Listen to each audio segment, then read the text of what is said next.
Welcome to episode 143 of Angela Watson's Truth for Teachers. I'm your host, Angela Watson, and I'm here to speak life, encouragement, and truth into the minds and hearts of educators and get you energized for the week ahead. Today, I'm going to talk about navigating teacher anxiety and the pressure to do it all. Visit truthforteachers.com to get the transcript or to share your thoughts in the comments. This episode is brought to you in part by PeerGrade. It's a platform that makes it easy to facilitate peer review in your classroom.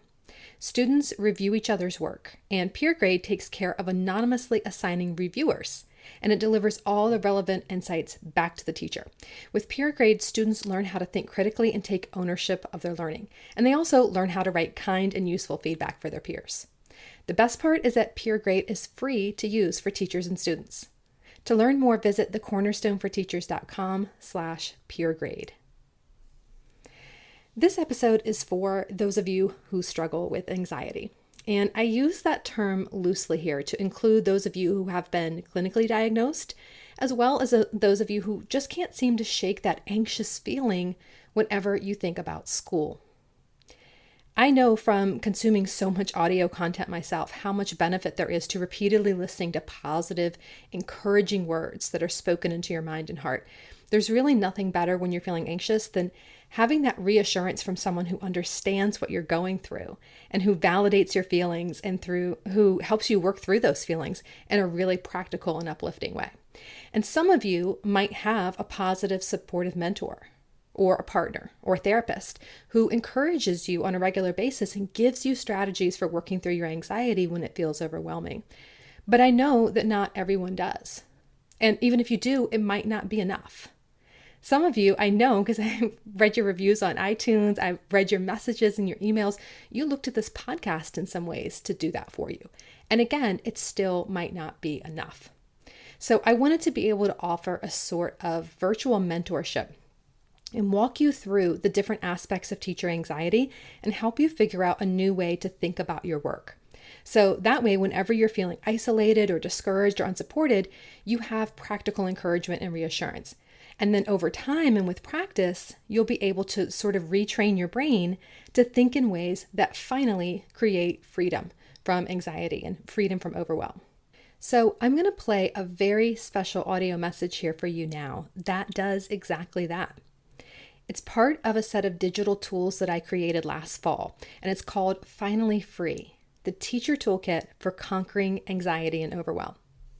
In just a moment, you're going to get to hear my words of encouragement that you can listen to anytime you're feeling anxious about all the things that need to be done and feeling like you're just never doing enough.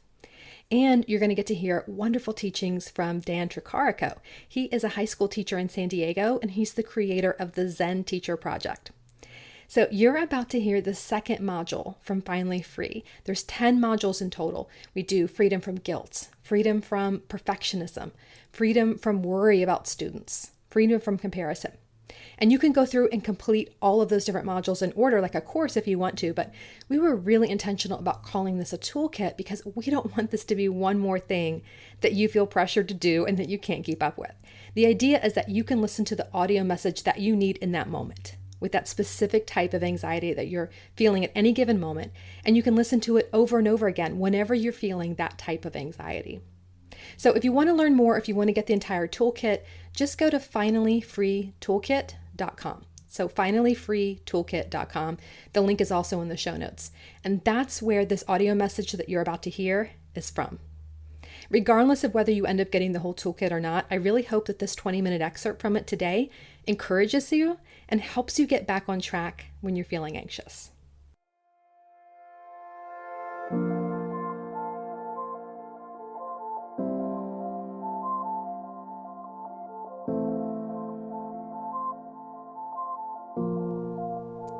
Let's start off by talking about how to be present and recognize the magnitude of your accomplishments, even when it feels like it's not enough.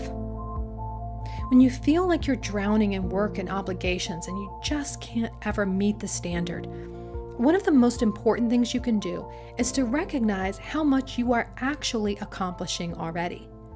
That sense of inferiority or guilt or overwhelm can stem from thinking that you're not measuring up to your own expectation or to others' expectations. and it seems impossible to do everything that you should. I know that you're under tremendous pressure right now. You're feeling pressure to do more, test more, take more data, be more accountable, and everything has to be done perfectly starting right now. My friend, please don't internalize this pressure. Be kind to yourself and show yourself grace. The weight that a classroom teacher carries is heavy enough on its own. Don't add to it by buying into the myth that you must be a super teacher, performing miracles at every turn, compelling all students to work on or above grade level simply through the sheer amount of energy and time that you expend. What you do is miraculous, but it's not always measurable, and it doesn't have to be.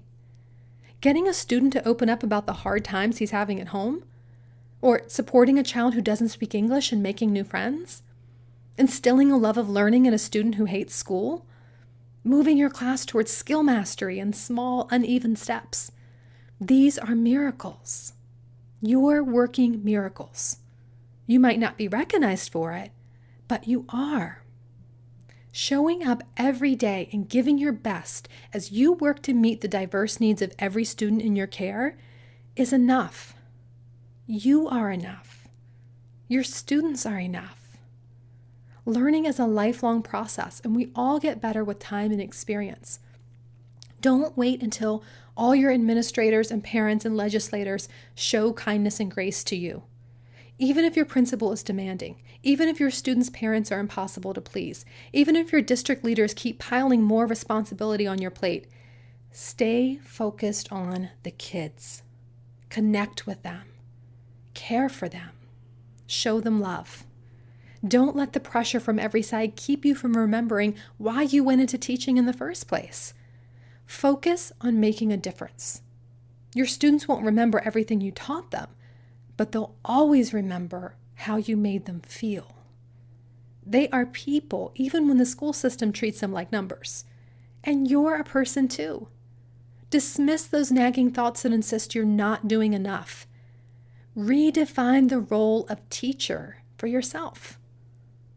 You can do this by celebrating your small moments of accomplishment. Every day of being a teacher is filled with moments of potential joy and satisfaction. And I use the word potential because you have to pay close attention and really be present if you want to grab onto those small, beautiful moments. There were many, many days when I was distracted and I completely missed them because I was in such a hurry to get to the next thing. I rarely took the time to stop for even a second in the beginning days of my teaching career and just revel in what my students and I had achieved. You have to train your brain to find and dwell on those moments of accomplishment. Don't mentally replay the moment when a student disrespected you or a colleague was condescending. Return your mind to the instant when you finally entered all that data into the computer, or cleared out your email inbox, or finished the lesson plans for the week. You worked hard for those accomplishments. So don't skim over them and hurry on to the next item on your to-do list. Celebrate yourself. Give yourself the encouragement and praise that you would give a student. Say to yourself, yes, you did it. You're on fire today. Look how much you got done. You didn't want to do that task, but you pushed through it anyway. Good job. As you do these things, as you change the self-talk, stay in the present moment. Don't let the joy of watching kids learn get muddled by the off-task behavior of another child who's nearby. Redirect as needed, but keep your thoughts centered on the good stuff that's happening right in front of you. When you leave school at the end of the day, think back on those little wins. Treasure them and use them to inspire you to go back into the classroom the next day and give it your all once again. Choose to focus on the students that you made a difference for.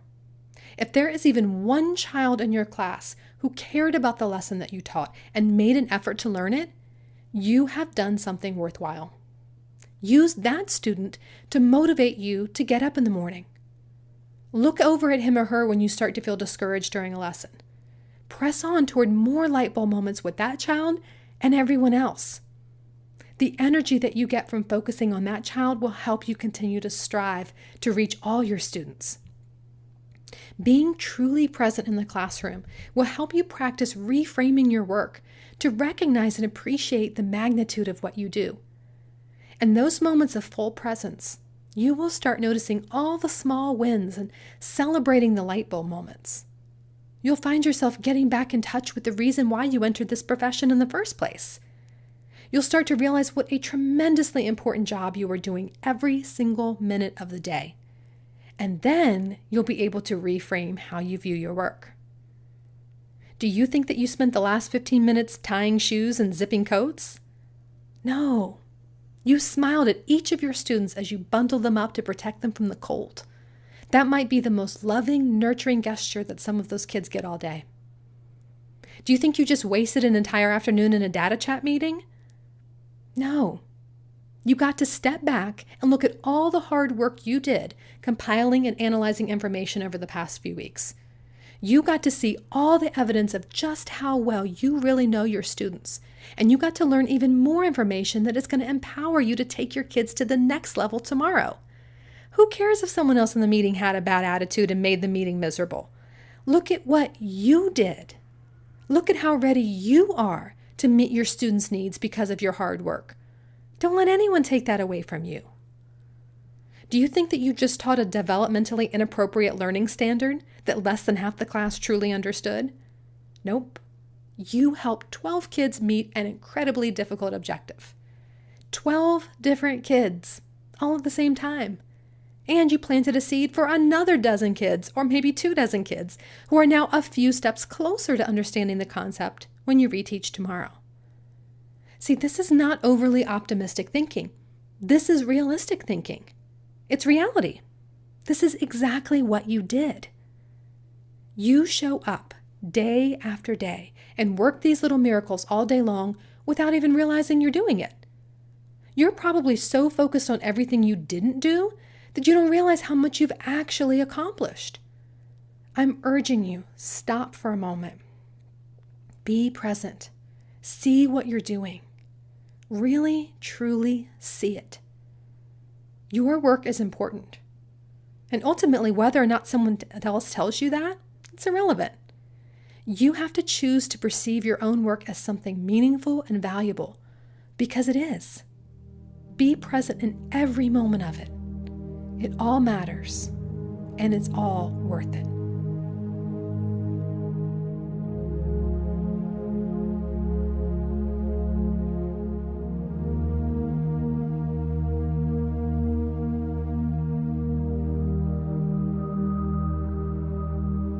We've all felt the overwhelming feeling that we're never doing enough and that we'll never get everything done. Here's the bottom line. You'll never get it all done anyway. I know that's hard to hear, but there will always be more. Teaching could be a 24/7 job if we let it. We could always be doing more thinking about teaching, more planning, more grading, more organizing, more rearranging the furniture in our classroom. But when does it end? The answer is, it ends when you say it ends. You have to build some parameters, some boundaries, and you have to respect the boundaries that you've set.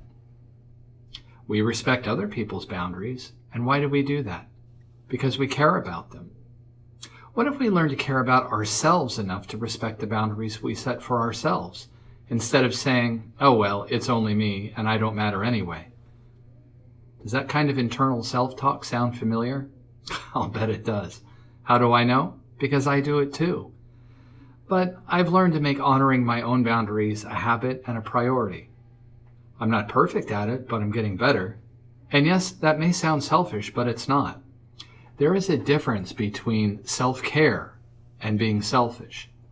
Selfishness is when you say, I want this thing for me, and I want more of it than everyone else. And I want it because it's going to benefit me, and I should benefit more than others. But self-care is when you say, I'm going to take care of me and respect my boundaries and listen to my mind, heart, body, and spirit for signals about what I need so that I can renew and rejuvenate. And then I can be in a better place, not only for myself, but for others. Not only so I can do more for me, but so that I am more ready to help, to serve, and to give to others in a way that benefits everyone. The truth is, you are worth taking care of. And as I often say, if you aren't going to take care of yourself, then who will? So one strategy for not feeling like you have to do it all is learning to say no. And not only learning to say no, but learning to say no without guilt. I know that's not easy. Teachers are by nature givers, so it's critical that we learn to take some things off our list. But like anything else, it's a habit. It takes practice. But think of what would happen if you pulled that off. If you said no thank you to the new committee at school, the book club you no longer wish to be a part of, the volunteer work at the church you never really wanted to do in the first place but felt obligated to do. I feel a deeper breath coming on just thinking about it. I'm not saying never help others or never do things to serve, far from it. I'm simply saying save yourself for the things that matter. Save your energy for where you'll do the most good and have the biggest impact. You won't have any impact if you're burnt out, stressed out, or full of tension. So how do you get off that treadmill? The first step is to prioritize. Ask yourself, what's the most important? What are your non-negotiables? What are your essentials? And then the second step is to remove some things that aren't quite as important as you thought.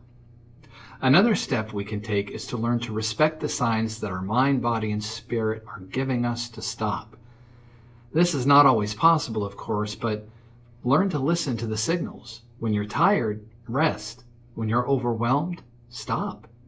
Those signs are there for a reason, but we often don't listen to them. What if our cars didn't have a gas gauge? What if we just kept driving and driving and driving without listening to any signs about what kind of shape the car was in? Before long, we would run out of gas and be stranded and stuck and wondering how we were going to get home. Sound familiar?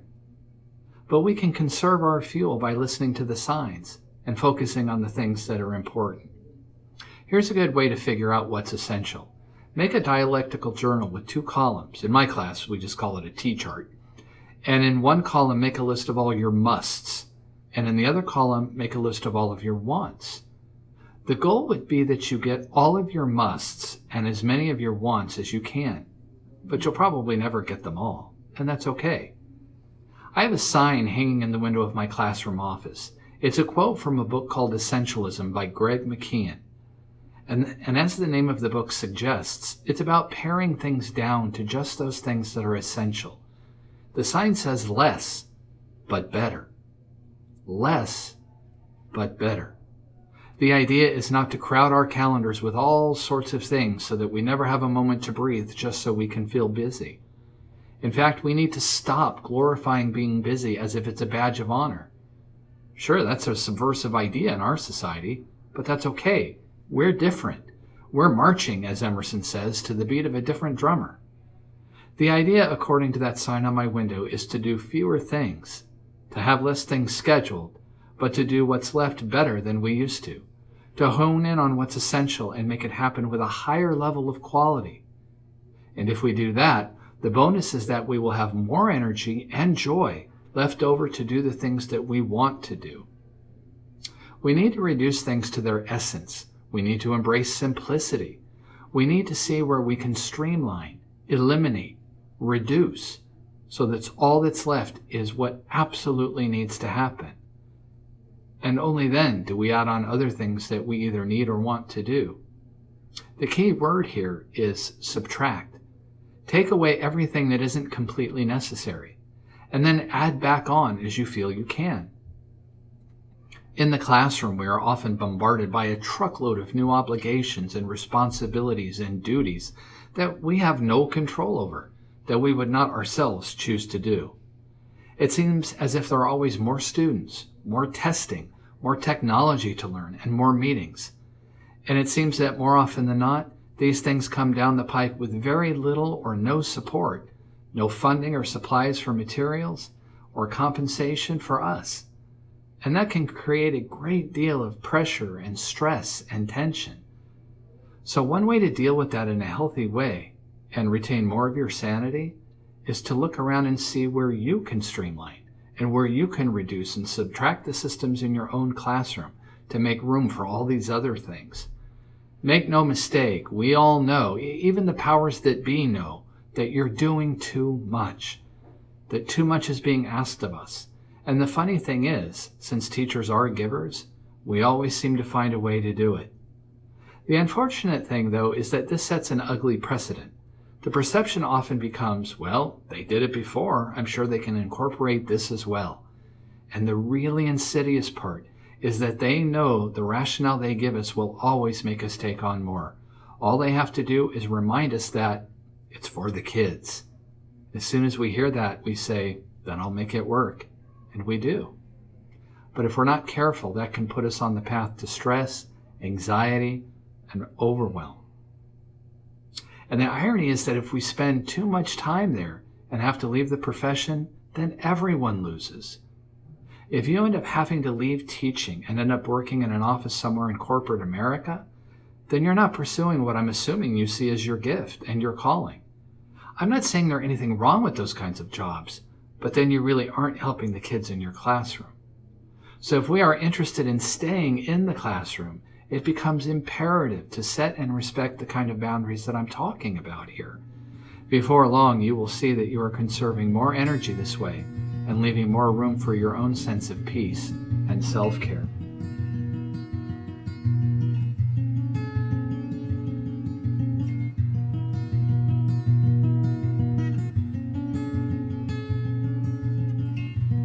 Maintain perspective by viewing your current workload as temporary and changeable. Another helpful perspective to consider when you feel like you're drowning in your workload and you can never do enough to keep up is realizing that everything you're facing right now is temporary. The intensity of the demands can make even a few days feel like an eternity. But taking a step back and remembering that no problem or situation lasts forever can help you muster the energy to keep going. Practice reminding yourself that the way you feel right now will not last all school year. You cannot look at your current workload and low energy level and start questioning, how in the world can I keep this up until the end of the year? Allowing yourself to think that way will deplete whatever little bit of energy you have. If you want to be able to see the light at the end of the tunnel, avoid the presumption that your current situation is permanent. Resist the urge to assume things will stay this difficult for a long time, because, as we know, life is always changing. New challenges will come your way, and old challenges will be resolved. I can guarantee that you will not be dealing with this exact same set of problems a few months from now. I guarantee it. Your workload will change. Your students will change, and you will change. Some of it will be for the better, and a few things will change for the worse, but it will be different. You will not feel exactly like this and be facing these exact problems every day for the entire school year. So practice viewing your challenges and the demands in your life as temporary, as well as changeable. No one has a crystal ball, so most of the time, we don't know for sure if a bad situation is going to be pervasive, meaning will it keep getting worse, or if it will be permanent, if it will go on for a long time.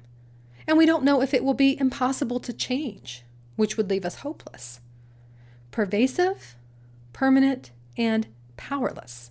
Those are the hallmarks of a pessimistic outlook on life.